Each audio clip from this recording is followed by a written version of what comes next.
Bueno, continuamos en este segundo bloque, el programa Salud y Educación, y el tema de hoy es prevención de enfermedades respiratorias, y nos acompaña el doctor Damián Silva, médico especialista en neumonología. Bueno, Damián, habías hablado en el bloque anterior sobre el tabaquismo, el tema más importante para hacer prevención de las enfermedades respiratorias. Fundamentalmente el concepto que quedó es trabajar en la prevención en el inicio, ¿no es cierto? Fundamentalmente en la adolescencia, ¿no? Sí. Y había quedado pendiente para este bloque el tema del EPOC. Sí. Me gustaría que definas qué es el EPOC y, bueno, las implicancias de tener esta enfermedad. Bien. Bueno, la enfermedad pulmonar obstructiva crónica, que es lo que se entiende por la EPOC, exactamente, es el resultado del daño que genera el cigarrillo en diferentes sectores del aparato respiratorio, fundamentalmente en los bronquios más chiquititos y en el pulmón. EPOC es una definición muy grande, hacia la cual confluyen diferentes mecanismos de enfermedad y diferentes tipos de pacientes. A veces se confunde lo que es EPOC con el enfisema. Podemos decir que el enfisema es una variante de EPOC, es un tipo de daño anatómico que produce EPOC.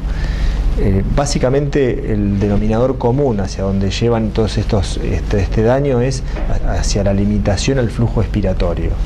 Es decir, cuando por algún motivo se daña, por un motivo claro que es el cigarrillo, se genera ese daño en los bronquios chiquitos, los pacientes con EPOC tienen dificultad para sacar el aire porque el diámetro de esos cañitos que son los bronquios se achica y genera una resistencia, y cuando el paciente tiene que mover el aire con mayor velocidad porque aumenta la demanda, no lo puede hacer, tiene una limitación, y eso significa un aumento del trabajo para respirar y fatiga. Entonces, básicamente, volviendo, el EPOC es la presencia de un daño en el aparato respiratorio que produce obstrucción. ¿Siempre lo produce el cigarrillo? ¿Es la No. consecuencia del cigarrillo? No siempre. No siempre. En Latinoamérica, los datos que hay de Latinoamérica dicen que el 80% de los pacientes con EPOC son por cigarrillo, pero hay un 20% que o no se sabe o se lo relaciona con la exposición al humo de leña.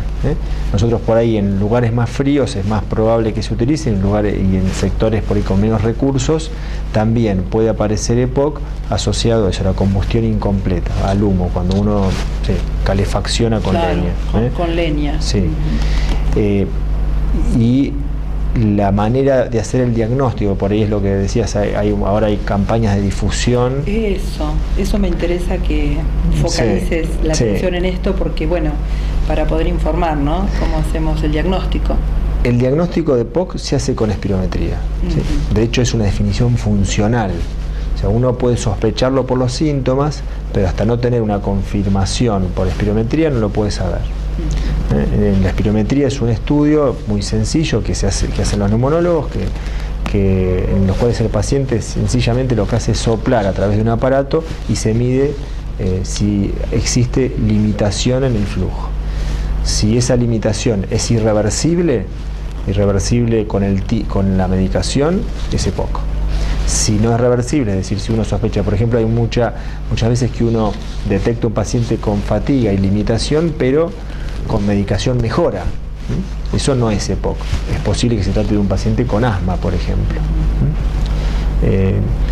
Así que un poco el concepto es que aquellos pacientes con riesgo, es decir, que fumaron o que tienen esta exposición al humo y tienen síntomas, deberían hacerse una espirometría para ver si se trata de un paciente con EPOC. Los síntomas cardinales son la fatiga, que puede aparecer relacionada con el esfuerzo, la tos, fundamentalmente la tos matinal, la tos que se conoce como tos del fumador, el catarro, el aumento de la producción de moco, los silbidos, muchas veces por momentos aparecen silbidos, ahí aparece cierta confusión con los síntomas del asma,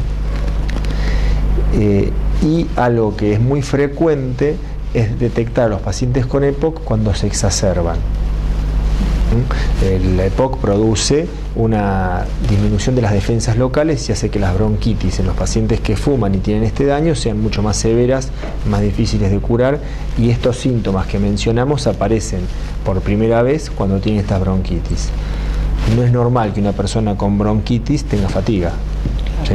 Entonces alguien que fuma y que tiene una bronquitis le cuesta curarse y además empieza a sentir estos silbidos, que se agita, y es probable que sea un paciente con EPOC que por primera vez manifiesta síntomas.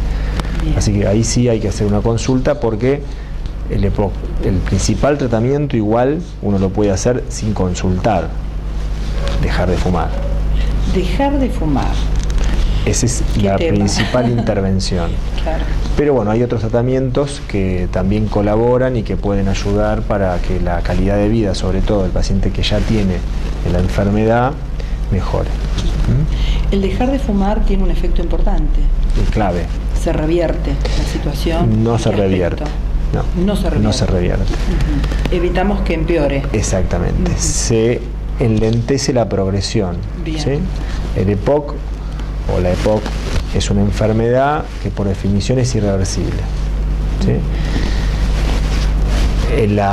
Si uno deja de fumar, algo puede mejorar los valores funcionales, puede ser que vuelvan a colocarse dentro de los límites de la normalidad, pero se supone que por su definición misma el EPOC no es completamente reversible.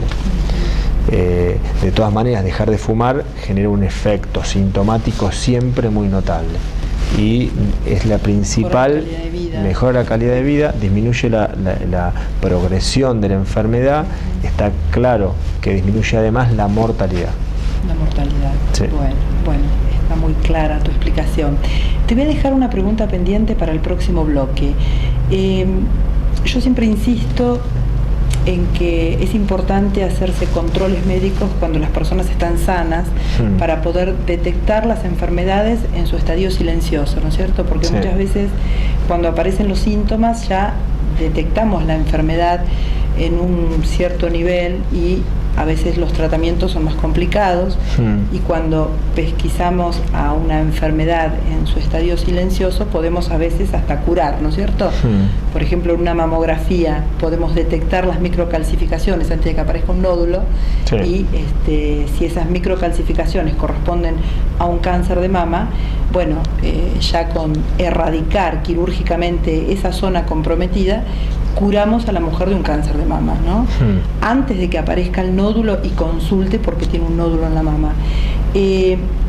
¿Cómo se podría traducir esto en relación a las enfermedades respiratorias? ¿Cuál sería el consejo en relación a cómo hacerse controles respiratorios? Lo dejo pendiente para el próximo bloque, ¿te parece bien? Sí, cómo no. Bueno, muchas gracias, nos vemos en un ratito.